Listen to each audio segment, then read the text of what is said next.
Bismillahirrahmanirrahim. Assalamualaikum warahmatullahi wabarakatuh. Bertemu kembali dengan Ustadz Farid. Kita akan belajar kembali bersama-sama terkait dengan permasalahan sehari-hari terkait dengan SPLDV. Nah, dengan begitu kita bisa memahami bersama-sama bahwasanya di sekitar kita permasalahan yang sering kita jumpai, yang bisa jadi itu datang ke kita, itu ternyata bisa diselesaikan dengan konsep SPLDV. Contoh permasalahannya seperti apa? Ustadz sudah pilihkan salah satu contoh yang sering kita jumpai gitu ya. Yang sering kita jumpai, misal kita beringinan untuk beli meja sama kursi gitu. Kemudian kita mencari info.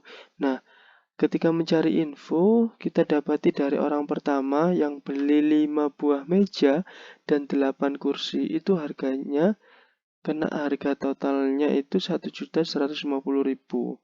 Sedangkan untuk kemudian ketika kita tanya ke orang kedua yang sudah beli itu, dengan pembelian 3 meja dan 5 kursi itu harganya 700.000. Nah, dari sini dengan menggunakan konsep SPLDV kita bisa menentukan ya, bukan hanya menebak saja atau perkiraan atau taksiran terkait dengan harga meja itu seberapa, harga kursi itu seberapa. Ya, Ustadz ulangi lagi, dengan konsep SPLDV kita bisa langsung menentukan dengan jelas, dengan tepat. Oh, harga meja itu segini, harga kursi itu segini. Gitu ya. Caranya seperti apa? Langsung saja kita lihat di penyelesaiannya. Yang pertama kali kita lakukan adalah memisalkan terlebih dahulu. Apa yang harus kita permisalkan? Ya, nah, sesuai yang kita cari atau sesuai konteks yang yang disajikan oleh soal gitu ya.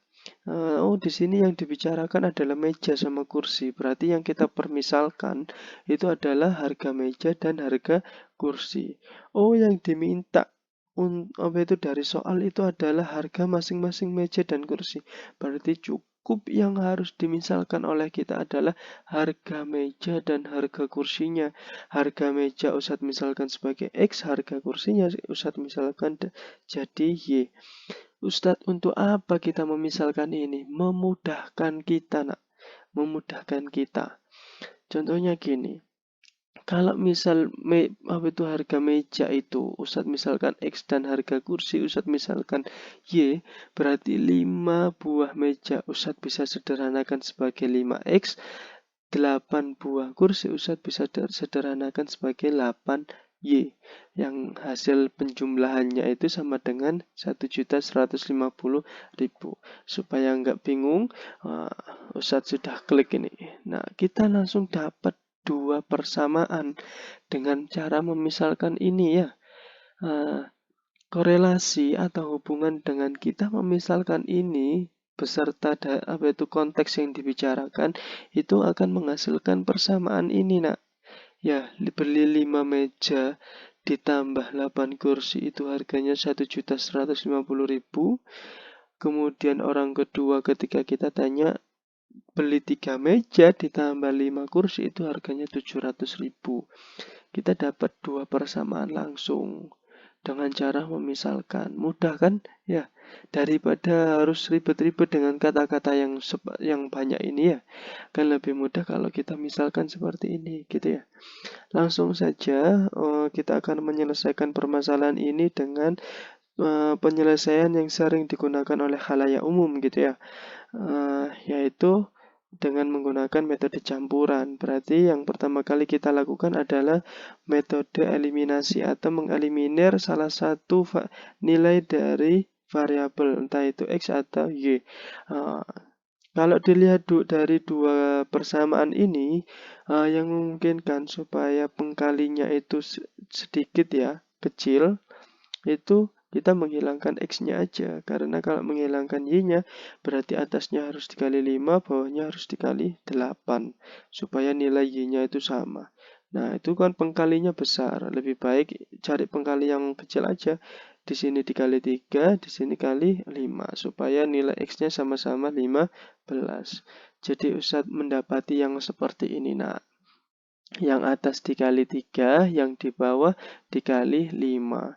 5X plus 8Y sama dengan 1.150.000 dikali 3 itu jadinya 15X ditambah 24Y sama dengan 3.450.000.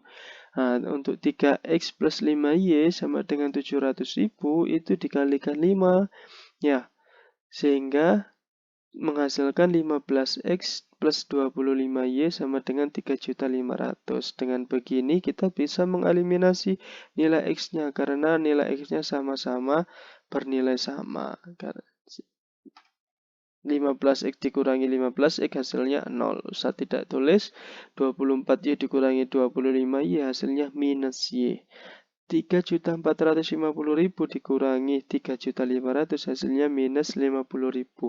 Supaya Y-nya bernilai positif, berarti Ustadz harus membaginya dengan negatif 1.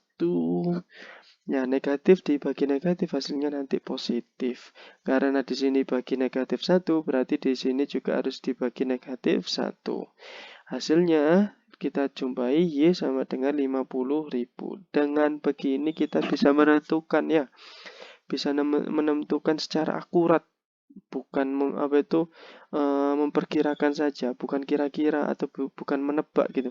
Oh, harga kursi itu sekian gitu. Nah, kalau menggunakan SPLDV kita benar-benar bisa langsung menentukan. Oh, harga kursinya itu ternyata 50.000. Setelah itu tinggal kita cari tahu harga mejanya kira-kira berapa dengan cara disubstitusi. Ini Ustadz ambil persamaan kedua, ya. Ambil persamaan kedua. Kalau persamaan pertama ini pengkalinya besar, ini 8, ya. Karena yang sudah diketahui itu kan 50.000. Kita cari yang gampang-gampang aja. Yang kecil-kecil aja, ya. Ya, jadi Ustadz ngambil yang 3X plus 5Y sama dengan 700.000. Y-nya kita ubah nilainya jadi 50.000. Berarti kita dapat gini.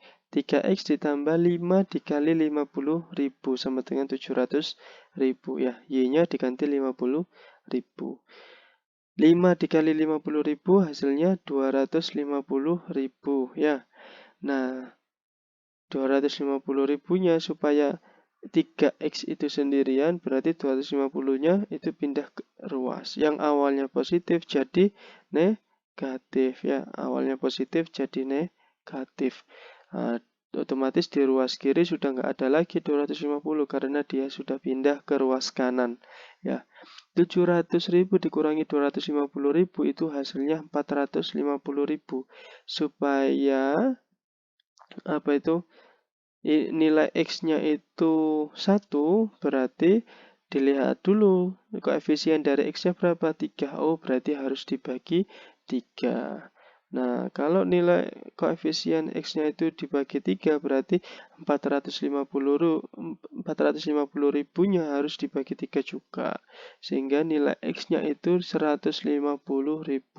Dengan begini kita bisa menentukan, oh ternyata harga mejanya itu 150.000.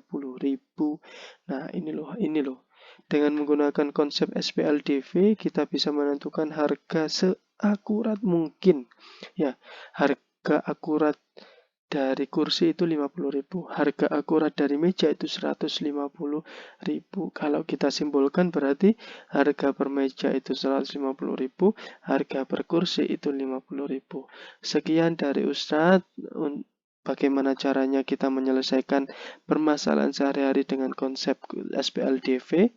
Semoga kalian bisa belajar lebih giat lagi. Semoga video yang sudah kalian lihat itu bisa memudahkan kalian dalam menyelesaikan permasalahan-permasalahan atau soal-soal yang kalian jumpai.